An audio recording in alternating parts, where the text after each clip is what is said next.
5, 4, 3, and we are live from the Heartland on the corner of Lunt and Glenwood. It's sunny today, ridiculously sunny for St. Patrick's Day, and warm, going up to the 80s, I understand. You heard it here a couple weeks ago. We bet that there would be snow in April, and Michael's still got that bet going with me. Good morning, Michael. What? You've still got that bet going with me about the snow in April. Yeah, I think there's going to be snow in April. Yeah. That's my plan. How are you today? I'm doing all right, and it is a very sunny corner. It's I forgot to put on my green shirt, my green pants, my green shoes, dye my hair green, but I did bring my green pen. Go this way. I got my green pen, St. Patrick's Day. Al, you got to come over this way. This way. We're getting all set up here. We got a nice little show. What do you mean green pen? Are you kidding? I got it right here. Yikes. Green pen has nothing to do... You know, St. Patrick's Day really doesn't have anything to do with the liberation of Ireland either. And I never said that. No, I know you didn't. I thought it had to do with wasn't an snakes. accusation. Snakes being driven out of Ireland. Snakes by the saints. You know how Catholics are. Hey, you know what's the most important thing for the 49th Ward to know about this weekend? That we're going to do something to expand our recycling options in our community and demand that the mayor expand blue bin recycling to our neck of the woods. So Sunday, tomorrow, starting at noon at the recycling drop-off at 6441 North Ravenswood, there will be a rally. There will be media. We want a large crowd to show support for better recycling options for the 49th Ward. So I'm encouraging everybody here in me to go over there. If you need more information, check with Bob Fuller. He's working out of the Alderman's office on the 3C Conservation Corps stuff. His email is bobfuller, just like it sounds, 71 at yahoo.com. BOBFULLER 71 at Also Yahoo. going on in the 49th Ward would be a Democratic Party rally at the party office over at the corner of Greenleaf and Ravenswood, starting at 10 o'clock. Right at the end of the show. That's about encouraging folks to get out the vote. And it's important. Election Day is Tuesday, and it's always good to vote. And it's really important to vote for the local candidates. So whoever you may be choosing to vote for, remember Tuesday is the big day to vote. You can actually vote in the Republican primary probably if you wanted to. Let's not go there. I just want to keep it equal. I mean, if you have taken a Democratic ballot every single other time on a primary in your life, you may get questioned. But you're right. You can vote any way you want in the primary. I'm not encouraging that crossover stuff. Okay, this week's lineup. We got. I'm going to tell you what we got here on the show. We're going to have our good buddy Al Goldberg. He's coming up. He's actually sitting right beside us. Those of you who are watching on JustinTV.Heartland Cafe Media might be able to see us at this point because it is live. You'll be able to see the recorded version of this on youtube.com/heartlandmedia. Anyhow, I've got Al Goldberg here, and he's going to tell us a little bit about some musical history in Chicago, focused around our friend, his good partner, Howard Berkman, who passed away, and there's going to be a benefit for him.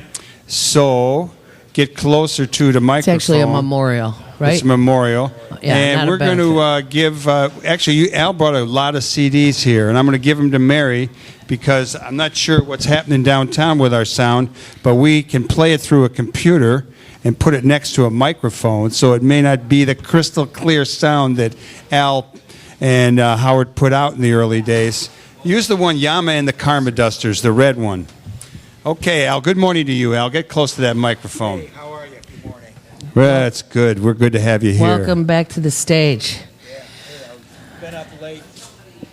Karen Safigian and Johnny O came in late last night. Hang on. Nobody can hear you. Let's do that. Go ahead. Try that again. 1, 2. Yes. Okay. 1, 2. You've been up late because... Been up late because waiting up for Johnny O and Karen Safigian to drive in from Colorado. They're going to be playing at the Memorial tomorrow here at the Red Line. So, well, the first time I remember seeing you guys, it was, I think it was around Kent State. there was a demonstration down in Lincoln, not a demonstration, kind of a love-in, but down in Lincoln Park. I remember Corky Siegel was playing, and Yama and the Karmadusters were playing. Can you recount those times for us a little bit? Yeah, I don't know. Somehow, all these demonstrations needed like a warm-up band and a sound system. So we would volunteer, and we would come out and play and be the warm-up band and give the microphone to the politicos who wanted to do the talking. And so we played, made a lot of music, and wrote some songs, got caught up in the era. And, Howard was, really got into that. He was sucked up all of that, what was happening, and just made music out of it. Howard was a very large person. In the short time I was exposed to him early in the start of the restaurant and those years, he was a huge energy. So if you were to describe this person who was so close to you for all those years, and the surprise that someone of his vigor could be gone at this point. That's the scary part. Yeah. Just describe him to folks who will never meet him and don't know why so many people would put so much energy into making a beautiful memorial for him tomorrow, including this incredible book of music, of songs that you all put together. Yeah, we put together this book of songs, 80 songs, 81 songs of his. And we also have a Howard Berkman guitar seminar book where we have written seminar guitar instructions, and you can download the audio. That's so cool. Also, and Johnny O put that together, who was studied with Howard from when he was a teenager and really became a prime blues musician. But in the songbook, we asked an author named Clay Eels if he would write a foreword for the book. Clay, you may know, wrote the biography of Stevie Goodman. Okay. And during that process, he interviewed Howard extensively, had over 60 pages of written notes and 90 hours of interviews. And Howard was a major influence on young Steve Goodman. Right. He helped teach him to play guitar. They played in their first band together, the Jesters. And what Clay Eels wrote was the title of the foreword was associating Howard Berkman with, quote, really alive. And that was Howard. Yeah. He filled up the room. Totally. He consumed the room. When you were there with him, everybody wanted to listen at his, what was he going to say? Maybe it was outrageous. Maybe it was funny. He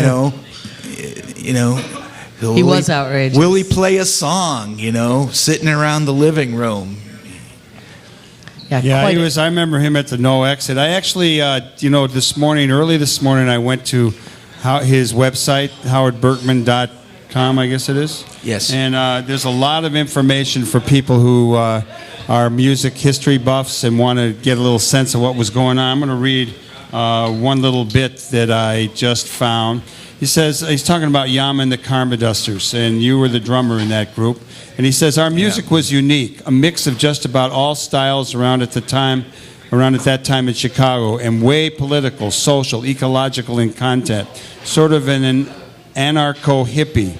We played strikes, demonstrations, festivals, parties, benefits, and the occasional dance hall and nightclub like Kingston Mines and Alice's Revisited in Chicago, or Marshall's Nitty Gritty in Madison, Wisconsin. We played at colleges and college towns all over the Midwest. We played for the Black Panthers, Rising Up Angry for the Commissar Michael James. We played to Stop the War, Free Angela Davis, Free John Sinclair, Save the Whales, Women's Liberation. We were the first band to play in the yard at Cook County Jail, paving the way for the great B.B. King recordings. And you played at Cook County? Were you part of it? We were one of the first band that they let in the yard. Dang, dude. And it was so cool because we were up there, and then all these guys yeah, that's came what everybody in, says about and being in they would the jail. Phil, it's so cool. But we were doing this Sorry. revolutionary stuff, and when we did the song "Out in the World, Take What You Need," "Out in the World, Take What You Get," everybody started getting riled up, and they just like, Yeah. shut these guys down. You know? That's sort of like Johnny Cash. Well, our neighbor Phil Coran, he played there way back in the day too. Yeah. Did some Malcolm X oriented tunes. I think it was John Brown Society was like setting that up. Yeah. Oh, right. Yeah. Man, there's so I many remember memories them. coming up. When you start thinking about the old days, there's lots and lots of memories. So, did you go on the road with the band when you, I mean, he talked a little bit later. He said, we seldom got paid more than expenses and stayed in musicians' co-ops and communes, getting wined and dined and made love to all over. Al, tell us a little bit about what those times were like. I think he was That's just- referring a lot to Madison, Wisconsin. There was a music co-op there called Parthenogenesis. Parthenogenesis. Parthenogenesis. They also had like a record store, I think. But they had this big house, and they let us stay there, you know? And, you know, the band showed up, and everyone got these little rooms, and there were girls in almost all the rooms, you know? And Little girls in all the rooms. You guys are Like a little terrible. I dream know. come It was, true. it was, it was women's liberation, sort of. Okay, so do we have the sound? Do we have the? Can we play a recording? We've got. We're going to try and set that up. Yeah, we've got a bunch of tunes here, and here we go. We're going to play a little. Can you set number 4, Revolution? Euphoria Blimp Works Band. I think it's A Rogers Park original. the from one that's about called Revolution. 40 years ago. 40 years ago, Revolution. We're trying to get our sound here, so we'll keep talking. You tell us. Just here we go. There it is.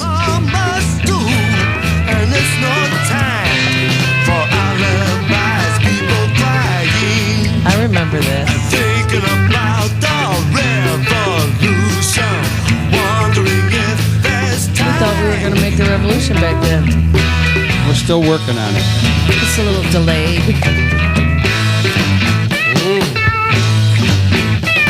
The students lie on grassy fields. The bloodstained You are listening to the Yama and the Karma Dusters around 1976, 71.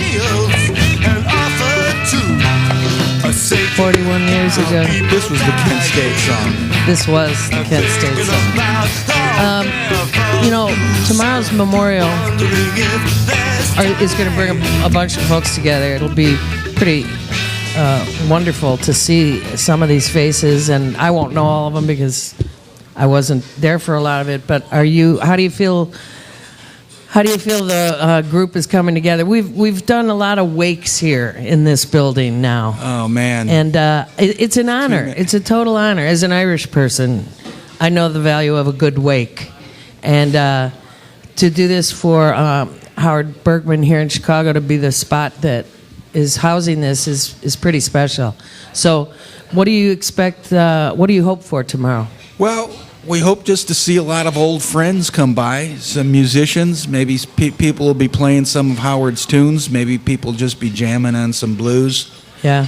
We'll see what goes on. I've talked to and emailed and Facebooked with a lot of folks that knew Howard and have played with him, and just old friends, and folks are coming out. Now, Howard hasn't lived in Chicago for 35 years. Right. So it's, I'm impressed that, so many people remember him here. And but I went out to Colorado to the memorial out there. It was totally amazing. He was such a citizen of Paonia, Colorado. He was sorely missed. It totally shook up the entire community.